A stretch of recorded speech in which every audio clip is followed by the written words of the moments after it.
Good morning, good morning, good morning, good morning, good morning, good morning, good morning, good morning. Thank you. Put your hands together one more time for Greg and Paige.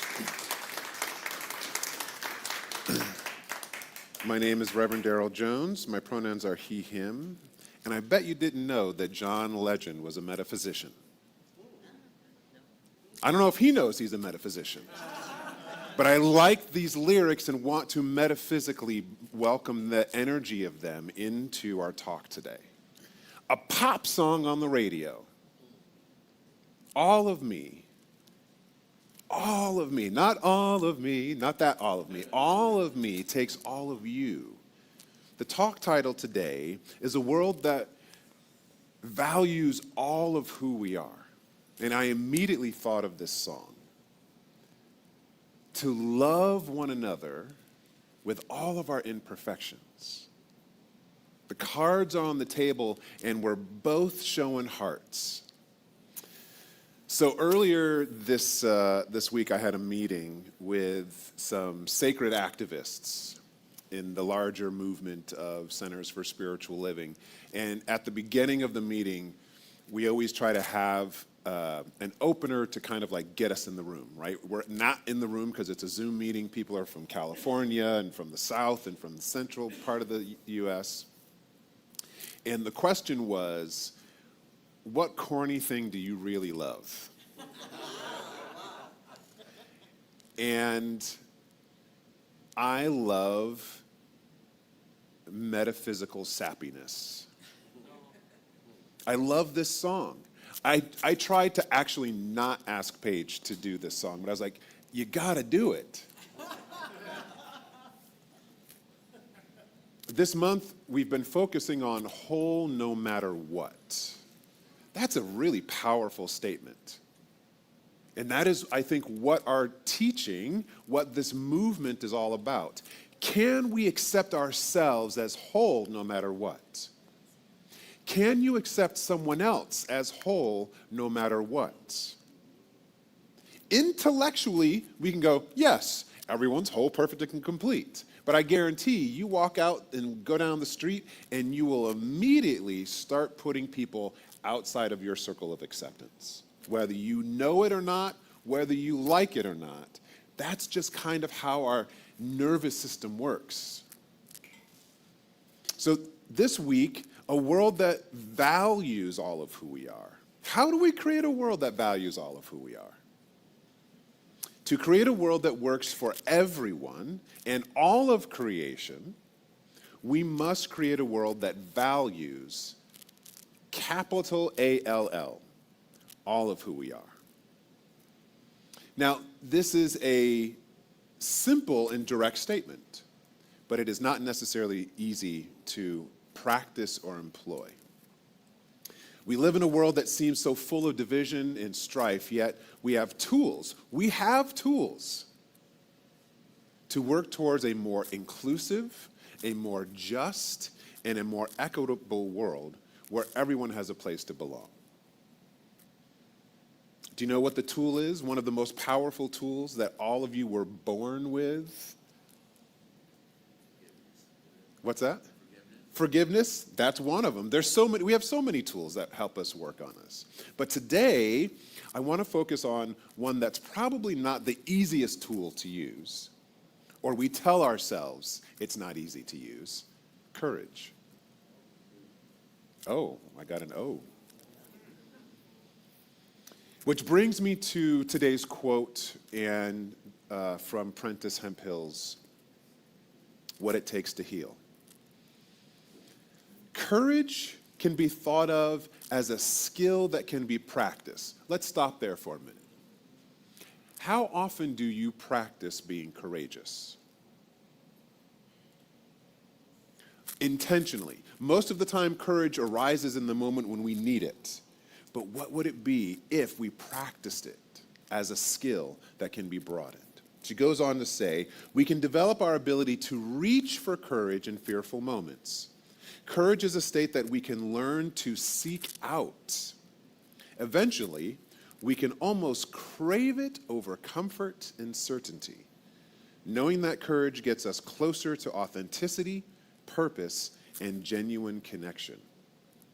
Courage is the internal will to act despite pressure and risk.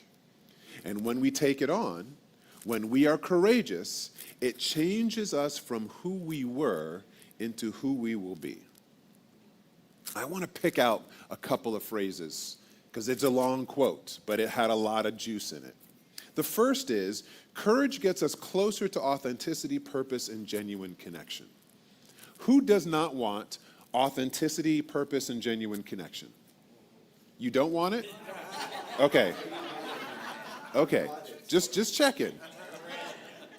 I just came from teen camp a couple weeks ago, and one of the morning activities we did was Spirit Says instead of Simon Says. And it's funny how people just don't listen. They put, anyway. Yay. Get your coffee. But who does not want authenticity? Who does not want purpose and genuine connection? I think that when we're faced with a moment requiring courage, if we could only remind ourselves that that's what's on the other side of that courageous choice, this is about to get me closer to authenticity, to connection. If we could remember that, we may actually become more courageous as a planet, as a people. The challenge is fear. Fear has been the motivator historically of how we make change happen, how we keep people in alignment, how we do things right. I see some perplexed faces in the room, but it is true. We have agreed as a society to fear more than love. If you want to talk to me about that after service, we can do so. I'll keep going. The second phrase that I want to lift out of the quote is, courage is the internal will to act despite pressure and risk. People can see our courage, but it originates from within. It is an invisible force that we often say it looks like a certain behavior, but let's really embrace what courage is, the significance of it. It doesn't look a certain way, and it's something that only starts within you. It's not based upon an external condition happening. I'll be courageous if and when. And it actually isn't something that you have to be ready for. It's just in the moment, you choose to be courageous. That's it. But it stems from within you. You are the one that can be courageous and bring about a world where everyone is valued. Not them, you. All right, the third phrase, when we are courageous, it changes us from who we were into who we will be. Now, I know some people in this new thought movement don't like to use future speak, or they don't like to almost seemingly poo-poo who we were. But just think about this for a minute. Once you have done a courageous thing, when you put your hand up and say, that's not nice, and you draw attention to it, when you say no when it's really hard, or when you say yes and it's really difficult, maybe you speak up in that meeting that you normally don't speak up in. Once you do that, all of a sudden, who you are from that moment on changes. Do you feel that? When you do the courageous thing, it's not that who you were up to that point is bad, but all of a sudden, energetically, I would dare even say biochemically, neurologically for sure, we are all shifting and changing into something new. So let that be some inspiration for you today. When we are courageous, it changes us from who we were into who we are and then who we will be. We have that experience, we have that data, we have that wisdom that we can call upon, and we've flexed the muscle. We've worked out in the gym of life. So now it's a little bit easier to step into that courageous moment when it calls on us again. So here was a question that when I first read this quote that came up for me. Do we really want genuine connection and authenticity from ourselves and others? Do you really want it? Think about that for a minute. Be careful before you answer. Do you really want genuine connection and total authenticity from yourself and to think the same of others? Think about that annoying person. You know who I'm talking about, right? The person that always just rubs you the wrong way. All they got to do is breathe in the room and there's friction. You don't like the way they say things. Maybe you're just like, I don't like the way you show up on the planet. You know that person? Maybe there's more than one of them in your life. Well, what if they are just being their authentic selves?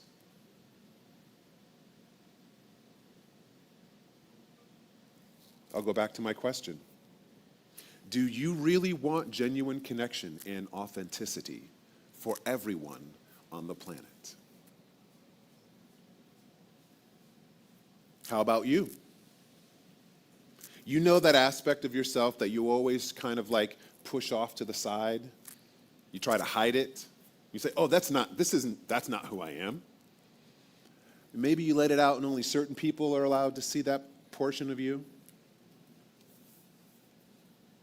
A world that values all of who we are is just that.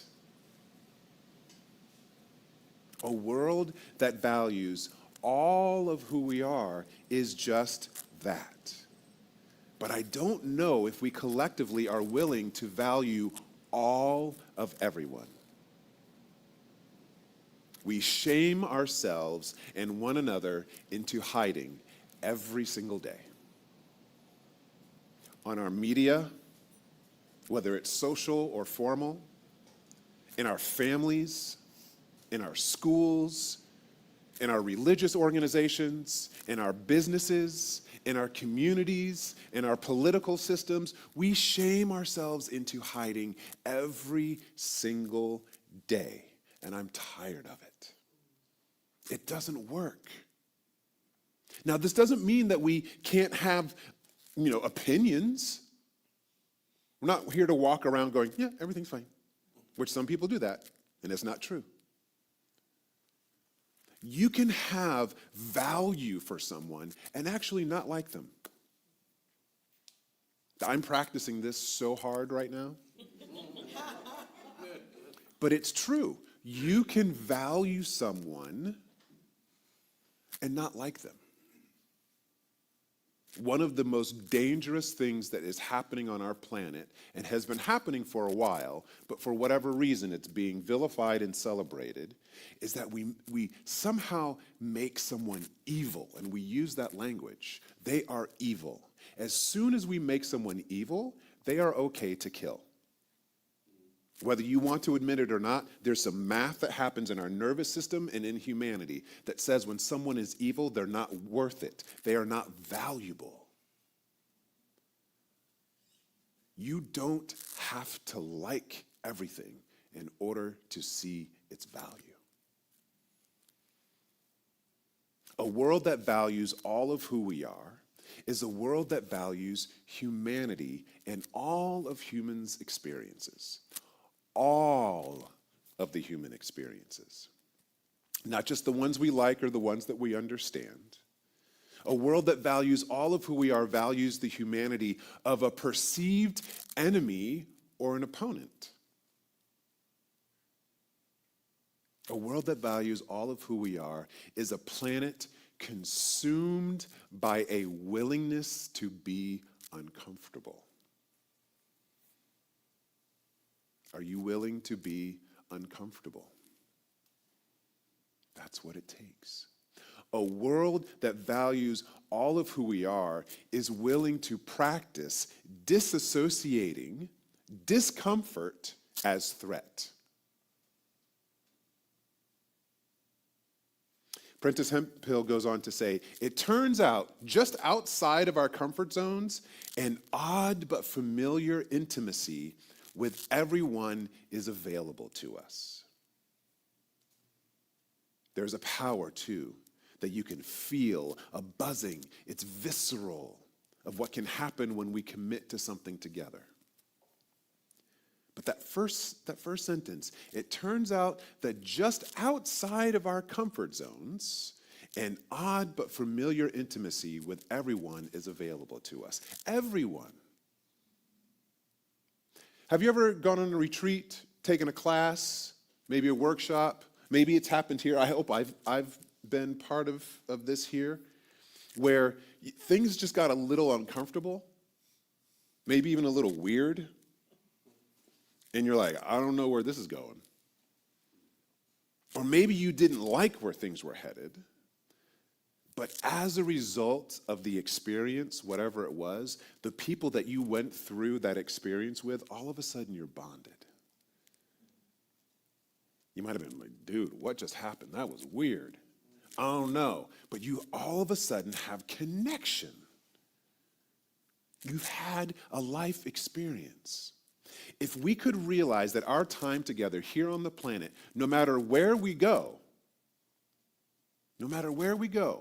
whether we go to Amsterdam, have a safe trip, whether we go to teen camp, whether we just go to the coffee shop down the street, we are stepping out of our comfort zones everywhere we go. And if we could admit that and honor it, I think we'd have a lot more peace on the planet. Just outside of our comfort zones is actually everything we want. Think about what you want that you don't have right now, whether it's a thing, it's a person, it's a state of being. If your current comfortable life afforded that, it would be here. You've got to do something to change and get a little uncomfortable, stretch in a way that you haven't before. And just on the other side of that courage and willingness to do so is a new level of authenticity and experience and success and health and romance and friendship and family and partnership and everything that you want. Now, we have things that make us comfortable, that give us like comfortable living, but everything we want and yearn and desire for in our life actually lives and dwells in the land of discomfort. Just outside is the love, is the wisdom, is the forgiveness, is the whatever it is that we seek. And I think this is one of the things that Ernest Holmes attempts to depict over and over again in his writings and teachings. Life is creative urge. I'm falling back in love with this thing called you. And that's in one of the opening sentences. Life is creative urge, whether it is what we're yearning for personally or it being blazing hot today when it was cool. Life is an urge. There is something in nature that is seeking change. And it's that change that brings about the seasons, that brings about growth, that brings about all the things, the vitality that life seeks. Vitality is found in movement, not in stagnation, sameness, and comfort. What could be available on the planet if we could train our collective nervous system to not associate change with threat or wrongness? I'm going to say that again. Nervous system. Think about your nervous system. You're an animal. Something right there. Some of you just like had a total reaction. Your nervous system goes, what the F was that? And then you realize, oh, it was Darrell clapping his hands to make a point. And all of a sudden things start to calm down. But for some of us right now, there may still be a little bit of an increased heart rate and higher blood pressure. That's okay. That's the default tendency when things are all of a sudden out of our understanding. So that happens with us individually. What if, as a planet, we could train and practice our collective nervous system to not freak out when change happens? Because right now, something changes and we freak out. We lose our minds every single day. All you got to do is turn on the news. The world is losing its head. How much more sustainable peace could be experienced if we realize we literally can't keep things just the way they are? How many want things to just be easy for a minute and stay the way that they are? Sorry. That's not what you're here for. That doesn't happen anywhere. Watch a squirrel. Although there is this one squirrel that kind of chills on a branch right outside of my kitchen window. It's kind of cute. Like, for whatever reason, he feels safe to, like, nap there for a minute. But he rests for maybe 2 minutes, and then he's off, looking for some more food, getting ready for winter. There's another lovely, lovely poem that Prentice Hemphill quotes in her book from Octavia Butler, if you're familiar with her, from her Parable of the Sower. It's a short poem, and it reads, "All that you touch, you change. All that you change, changes you. The only lasting truth is change. God is change." Can someone say, "Come on now"? All that you touch, you change. Change, you are touch the, let's get consent here. Is everyone okay if someone touches your shoulder in the room? You can practice online if you want. Even touching yourself on the shoulder changes things. Touch the person next to you. All that you change changes you. All that you touch, you change. Something just changed. That's happening all the time. That is God in action. That is Spirit alive, awake, and aware, and enthusiastically expressing as the urge of life. We aren't here to live sameness. We are here to live change. So to create and live in a world that works for all means that we live in a world that has the capacity to handle change. That's it. But right now, we don't do it very well. Would you agree? We have a lot of work to do, but if we could all get on the same page of just that change is the thing that's happening, and dare say that it's holy, the lift wouldn't be so hard. So how do we help the world grow into its courage and willingness to embrace change and difference and not make it a threat? How do we help the world value all of who we are? We stop waiting, first and foremost, for any condition to change. Nothing needs to change in order for us to start working on this.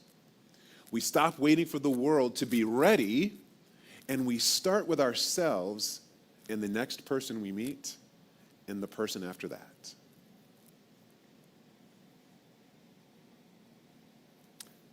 Unconditional acceptance of what is, no coercion, manipulation, or shaming.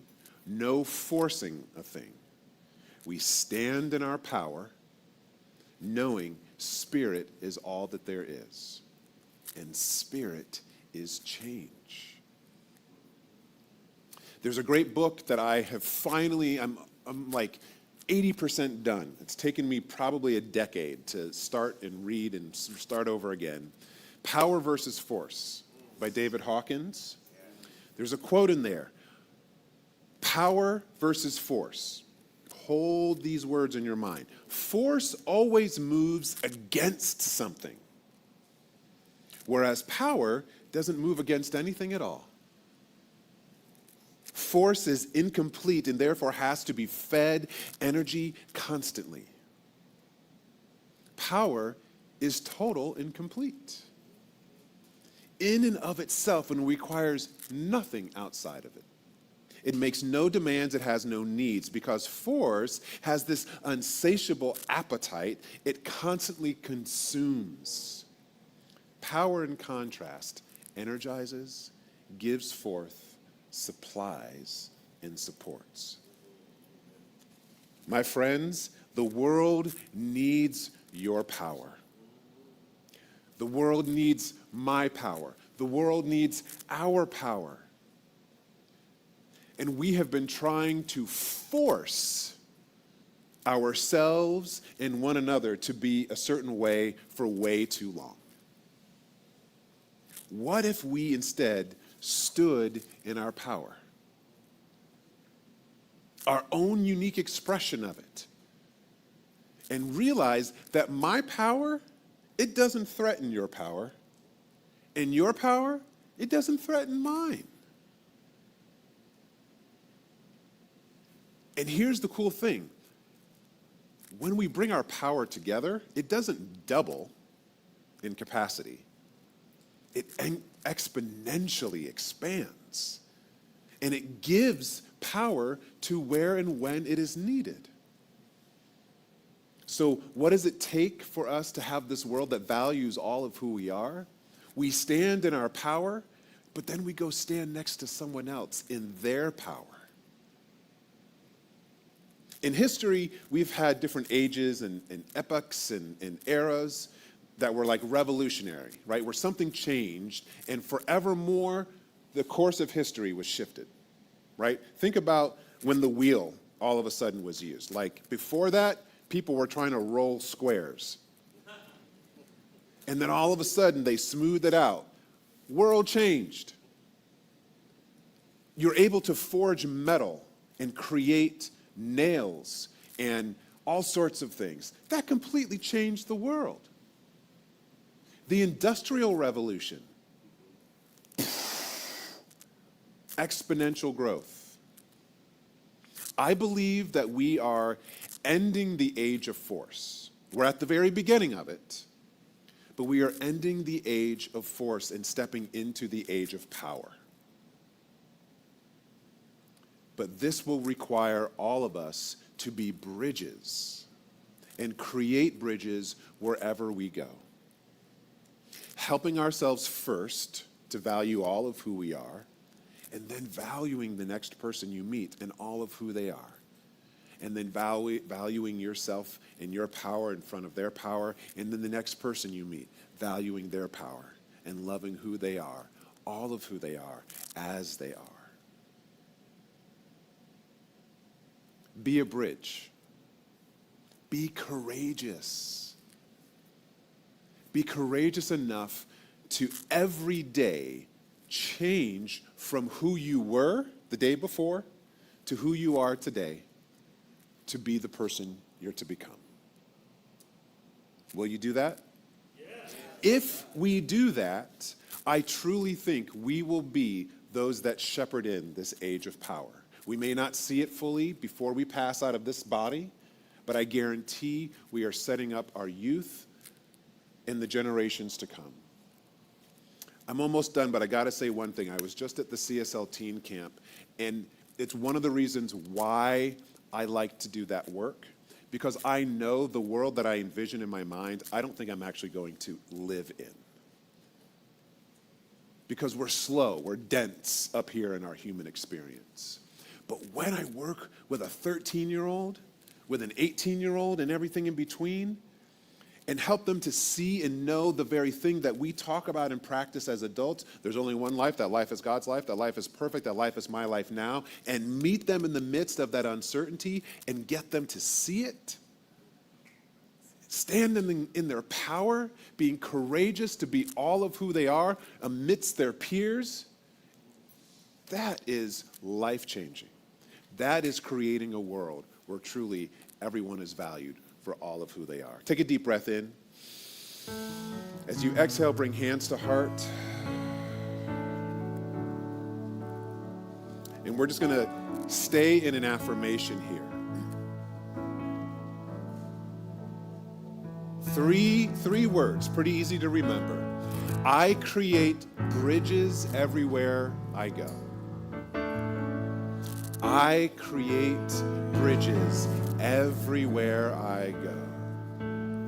I create bridges everywhere I go. 3 more times. I create bridges everywhere I go. I create bridges everywhere I go.